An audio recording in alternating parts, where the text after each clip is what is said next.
जब उसने प्रत्येक छोटे और बड़े, समुद्र में रहने वाले जंतु को और हर एक पक्षी, पशु, रेंगने वाले जीव, हर घरेलू और जंगली जानवरों को रचा, तब यीशु वहां पर थे।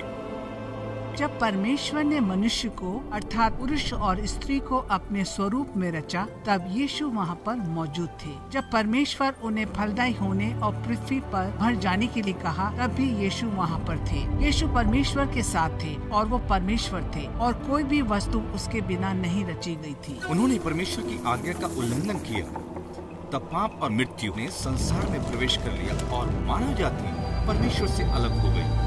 लेकिन परमेश्वर ने यह वायदा किया था कि एक दिन एक बालक का जन्म होगा जो सर्प के सिर को कुचलेगा। वे बालक यीशु थे। एक समय आया जब परमेश्वर ने अब्राहम नामक एक धर्मी जन के साथ वाचा बांधी। उन्होंने अब्राहम से प्रतिज्ञा की कि उसके वंशजों के द्वारा संसार की सारी जातियां आशीषित होंगी। वो वंशज यीशु हुए। बहुत वर्ष बीतने पर परमेश्वर ने अपने नबी यशाया से कहा, एक कुमारी एक बालक को जन्म देगी और उसका नाम अद्भुत युक्ति करने वाला, सामर्थी परमेश्वर, अनंत पिता और शांति का राजकुमार होगा। नियुक्त समय पर जिब्राइल नामक एक स्वर्गदूत कुंवारी मरियम के पास आया और उसने मरियम से कहा कि वो पवित्र आत्मा के द्वारा गर्भवती होगी और एक पुत्र को जनेगी और वो बालक परमेश्वर का पुत्र कहलाएगा। मरियम ने एक बालक को जन्म दिया और स्वर्गदूत द्वारा दिए गए निर्देशानुसार उसने उसका नाम यीशु रखा। एक स्वर्गदूत कुछ चरवाहों को भी दिखाई दिया जो उस जगह अपनी भेड़ों की रखवाली कर रहे थे। उन्होंने उन्हें बताया कि बैतलहम में एक उद्धारकर्ता का जन्म हुआ है और वे उसे चरनी में एक कपड़े में लिपटा हुआ पाएंगे। जब यीशु 30 वर्ष के हुए, तब यूहन्ना नामक एक व्यक्ति ने उन्हें बपतिस्मा दिया और उस समय पवित्र आत्मा एक कबूतर के रूप में उस पर उतरा। उस समय आकाशवाणी हुई, ये मेरा प्रिय पुत्र है जिससे मैं अति प्रसन्न हूँ। यीशु ने बुद्धि और समझ के साथ परमेश्वर के बारे में लोगों को सिखाया। उसने लोगों को चंगा किया, भीड़ को खिलाया, दुष्ट आत्माओं को निकाला, वरन उसने मुर्दों को भी जिंदा किया। यीशु ने ये सारे काम प्रेम के साथ लोगों को अपने पिता, सारे जगत के सृष्टिकर्ता से जोड़ने के लिए किया, लेकिन उसके अपने लोगों ने उसे तुच्छ जाना। उसे बंधक बनाया गया, उस पर थूका गया और उसे अकारण ही मारा गया। उसके सर पर कांटों का ताज पहनाया गया। जब रोमी अधिकारियों ने यीशु को छोड़ने का प्रस्ताव रखा तो उसके अपने लोगों ने इनकार कर दिया। उन्होंने जोर डाला कि उसे क्रूस पर कीलों से ठोक दिया जाए। इसलिए एक रोमी गवर्नर पेंतुस पिलातुस ने यीशु को क्रूस की सजा दी। यीशु को गुलगुत्था की पहाड़ी तक अपना क्रूस उठाकर ले जाने के लिए मजबूर किया गया। उसके हाथों और पैरों में कीलें ठोककर 2 डाकुओं के बीच में मरने के लिए छोड़ दिया गया। लेकिन जब यीशु क्रूस पर ही टंगे हुए थे, उसने अपने पिता से ये कहते हुए प्रार्थना की कि वो उसके सताने वालों को क्षमा कर दे। आकाश अंधियारा हो गया और बहुत घंटों तक क्रूस पर टंगे रहने के बाद यीशु ने कहा, पूरा हुआ। तब यीशु ने अपना सर झुकाकर अपने प्राण त्याग दिए। उसने संपूर्ण मानव जाति के लिए अपने लहू को बहा दिया। धरती हिल गई और मंदिर का पर्दा ऊपर से लेकर नीचे तक 2 भाग हो गया। उसकी देह को क्रूस पर से उतारकर सन के कपड़े में लपेटा गया और उसे कब्र में रख दिया गया। कब्र के द्वार पर एक बड़ा पत्थर लुढ़का दिया गया और रोमी सैनिक उस कब्र की रखवाली करते थे। लेकिन तीसरे दिन एक स्वर्गदूत ने पत्थर हटा दिया। यीशु मुर्दों में से जीवित हो गया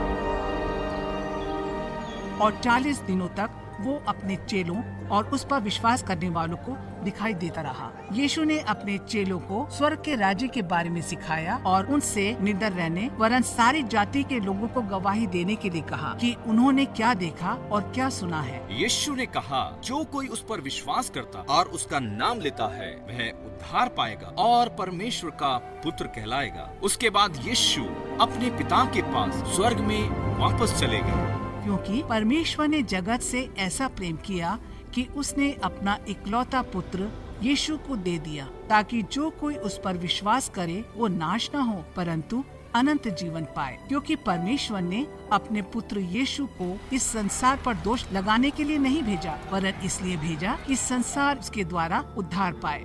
यीशु ने कहा, परमेश्वर के पास पहुंचने का एकमात्र मार्ग वही है। मार्ग, सत्य और जीवन वह ही है। बिना उसके द्वारा कोई पिता तक नहीं पहुंच सकता।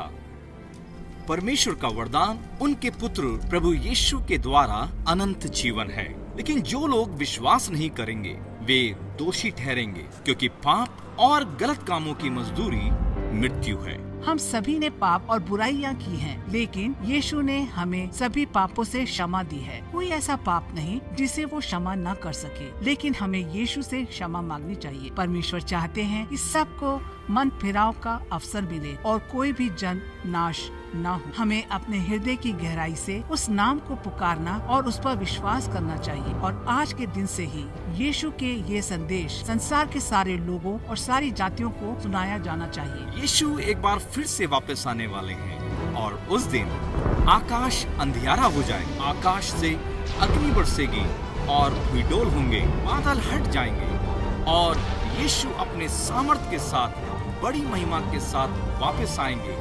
वह आकाश की शक्तियों की अगुवाई और जगत का न्याय करेंगे। जिन्होंने यीशु का नाम लिया है वे स्वर्ग में प्रवेश करेंगे और यीशु के साथ अनंत जीवन बिताएंगे। वो सब कुछ नया कर देंगे। वो सारे आंसुओं, दुखों और लज्जा को दूर कर देंगे। जिन लोगों ने उसके नाम को अस्वीकृत करके उस पर विश्वास नहीं किया, उन्हें अनंत काल के लिए दोषी ठहराया जाएगा।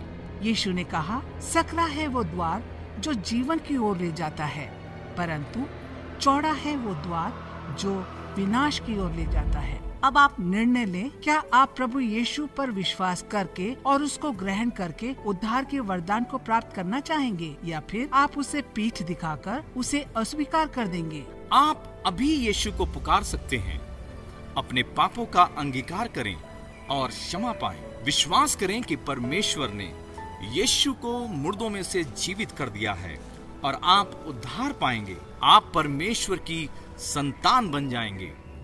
हर बीतने वाले दिन में दूसरों के साथ इस संदेश को साझा करें, ताकि वे भी परमेश्वर की संतान बन सके।